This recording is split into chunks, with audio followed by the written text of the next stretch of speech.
आदरणीय बंधुओं, माताओं व मेरी प्यारी बहनों, राधे राधे। आप सभी का हमारे YouTube चैनल जीवन की धारा पर बहुत बहुत स्वागत है। बंधुओं, आज हम इस वीडियो में रविवार के दिन सुनी जाने वाली भगवान सूर्य देव व उनके भक्त ब्राह्मण देव की कथा कहानी सुनेंगे, जिसे सुनने सुनाने से भगवान सूर्य देव की कृपा से आरोग्यता की प्राप्ति होती है व घर में सुख समृद्धि बढ़ती है। कथा कहानी सुनने के बाद यदि आप हमारे चैनल पर नए हैं तो कृपया हमारे चैनल को सब्सक्राइब करें, बेल आइकन को प्रेस करें ताकि हमारी वीडियो की नोटिफिकेशन सबसे पहले आप तक पहुंचे। वीडियो को शेयर व लाइक भी जरूर करें। बंधुओं, रविवार का दिन भगवान सूर्य देव को समर्पित दिन है। सूर्य देव की पूजा प्रत्यक्ष देव के रूप में की जाती है। शारीरिक रोगों की समाप्ति, निरोगी काया व घर में सुख समृद्धि के लिए तांबे के लोटे में जल भर थोड़ी शक्कर मिला सूर्य देव को अर्घ दें व पूजा कर कथा कहानी का श्रवण करें। तो आइए सुनते हैं रविवार की कथा, जो कि इस प्रकार है। कथा कहानी के अनुसार एक गांव में एक ब्राह्मण और ब्राह्मणी रहते थे। ब्राह्मण भगवान सूर्य देव का भक्त था। वह नित्य प्रति सुबह जल्दी उठता, स्नान आदि कर सूर्य भगवान की पूजा करता, उन्हें अर्घ देता, रविवार का व्रत करता, वे सूर्य देव की कथा का श्रवण करता। यह बातें उसकी ब्राह्मणी को बिल्कुल अच्छी न लगती। वह कहती, बिना कमाए कैसे पार पड़ेगी। ब्राह्मणी की किच-किच से दुखी होकर ब्राह्मण बाहर जाकर बैठ जाता, परंतु वहां भी उसे कोई न कोई ताना मार देता। इन सब से दुखी होकर एक दिन ब्राह्मण जंगल में चला गया।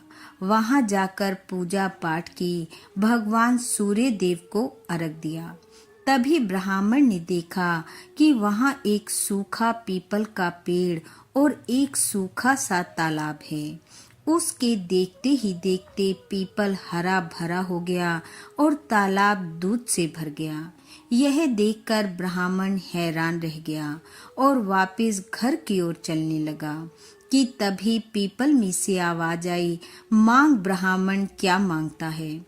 ब्राह्मण सोचने लगा, यहाँ बियाबान जंगल में कौन बोल रहा है। यह क्रम कई दिनों तक चलता रहा।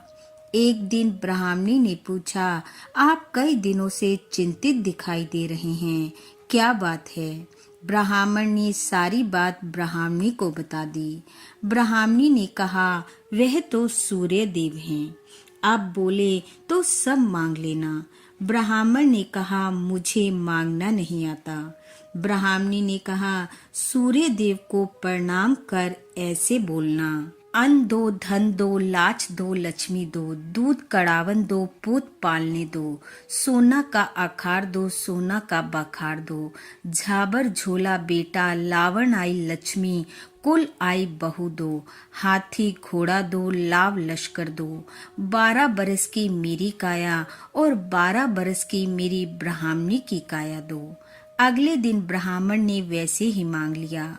सूर्य देव कहने लगे, ब्राह्मण भोला सा दिखता था, बहुत ही मांग लिया, पर जा तेरे मेरी कृपा से सब कुछ हो जाएगा। ब्राह्मण घर आया तो देखा टूटी सी झोपड़ी की जगह महल ने ले ली है। 16 श्रृंगार किए ब्राह्मणी द्वार पर खड़ी है। ब्राह्मण को देखते ही आवाज दी, आ जाओ, ये अपना ही घर है। इतनी धन दौलत देखकर ब्राह्मण बोला, इतने धन का हम क्या करेंगे। ब्राह्मणी ने कहा, धन से क्या नहीं हो सकता, दान पुण्य करेंगे, मंदिर पाठशाला कुएं तालाब आदि बनवाएंगे, गरीब लड़कियों का विवाह करेंगे। ऐसा कह ब्राह्मण ब्राह्मणी ने सारे गांव को अपने घर भोजन पर बुलाया। ब्राह्मणों को जिमाकर सोने की मोहरें दक्षिणा में दी। धीरे धीरे यह बात नगर के राजा के पास पहुंच गई कि ब्राह्मण के पास तो बहुत सा धन हो गया है और सब उसकी जय जयकार बोल रहे हैं। राजा ने ब्राह्मण को बुलाया और पूछा, तुम्हारे पास इतना धन कहाँ से आ गया? ब्राह्मण ने कहा, भगवान सूर्य देव मुझ पर टूटे हैं। ब्राह्मण के मुख से ये बातें सुनकर राजा ने कहा, हे ब्राह्मण देव, मेरे पास धन तो बहुत है, पर मेरे पुत्र नहीं हैं। मुझे भी बताओ मैं क्या करूं? ब्राह्मण ने कहा, नियम से सूर्य देव की पूजा कर मीठे जल से अर्घ दो। रविवार व्रत रख कथा कहानी का श्रवण करो। सूर्य देव की कृपा से आपको अवश्य पुत्र प्राप्त होगा। राजा ने ब्राह्मण के कहे अनुसार रानी सहित सूर्य देव की पूजा कर रविवार व्रत रखा। सूर्य देव को अर्घ दिया, कथा कहानी सुनी। सूर्य देव की कृपा से रानी गर्भवती हुई। 9वें महीने राजा को पुत्र की प्राप्ति हुई। राजा ने कहा, ब्राह्मण देव को बुलाओ, उन्हें पुरस्कार दिया जाएगा। जब ब्राह्मण दरबार में पहुंचा तो राजा उनकी जय जयकार करने लगा। ब्राह्मण ने कहा, हे महाराज, जय जयकार मेरी नहीं, भगवान सूर्य देव की करो। उनकी कृपा से आपको पुत्र की प्राप्ति हुई है। तब ब्राह्मण, राजा व दरबार में उपस्थित सभी लोग सूर्य देव की जय जयकार करने लगे। हे सूर्य देव भगवान, जैसे ब्राह्मण पर टूटे, जैसे राजा पर टूटे, वैसे सब पर टूटना। इस कथा कहानी को सुनने वाले सुनाने वाले सबको निरोगी काया देना, घर में माया देना, संतान सुख देना। इन्हीं शुभकामनाओं के साथ आप सबका बहुत बहुत धन्यवाद। राधे राधे।